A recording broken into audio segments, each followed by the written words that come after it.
And welcome back. Tonight's Game 3 is the critical one in a best-of-5 series. Game 3 of the Premier Center after the teams split the two games in Waterloo. The Herd have really been good on their home ice. Just ask Sioux City. The Muskies have played them tough in that last series, but the Stampede prevailed with two very tight games.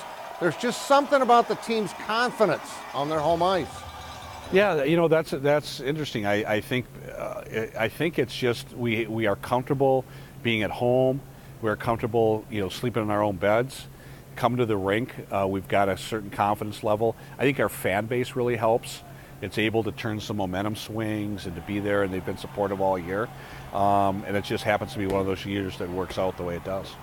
I mean, if you go any other rink, you'll notice this place is just massive, and the fans here are amazing.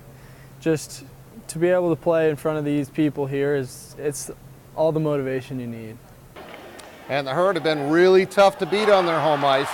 They hope that continues tonight and tomorrow night, when they could wrap up the series with a pair of wins over a very good Waterloo team. We'll have highlights for you tonight at 10. The Storm had a wild finish of their own Saturday night against the unbeaten Iowa Barnstormers. They trailed in the final seconds when Lorenzo Brown scrambled to his right, thought that he'd hit Brandon Shepard for the game-winning touchdown. He drops the ball, but Ken Shelby was right there and grabbed it before it hit the turf as the Storm improved to 6-1. Look at this again. Oh, my goodness. That's good fortune. Arizona comes to town. What a finish.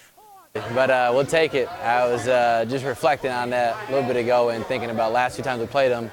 It came down to a moment like that. Last year in the championship game, it was just out of our grasp. And this game, Saturday night, it was right there, and it bounced our way. So it wasn't too bad, though. The only directions to Sioux were put it to where only our guys would have a chance at it, or throw it out of the back of the end zone.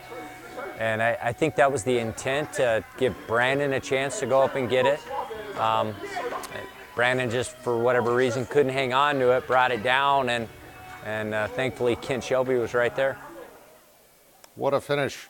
The Storm host Arizona this coming Saturday, what should be a great game. Their only loss this year is to the Rattlers, who won the league title 2 years ago, also at the Denny. This is a great team that the Storm really want to beat. They feel that's their arch rival. The O'Gorman Knights played host to Tom Krieger's Lincoln Patriots today in boys tennis. They were playing at McKinnon Park on what turned out to be an absolutely spectacular spring day to be on the courts. And how often have I been able to say that this year? Not at all. Sam Dobbs with a rocket forehand gets the winner there later in this is number one singles. There's Dobbs again with a return off Joey Gellerman. He wins at 6-1, 6-2. In the number two singles, this was a dandy. Lincoln's Gage Goal with a nice drop shot right there for the point.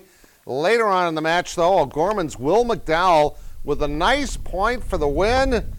And they are at 4-2 through the singles. They're in doubles right now. We'll have that final score for you tonight at 10. A couple of more scores for you this afternoon. State is in the process, if they can wrap up that second game, of sweeping two in college softball from Creighton. We'll have highlights at 10. Baseball, State beats USF 11-7. And State was third, USD fourth in the Summit League Women's Golf Tournament down in Newton, Kansas. We'll be right back.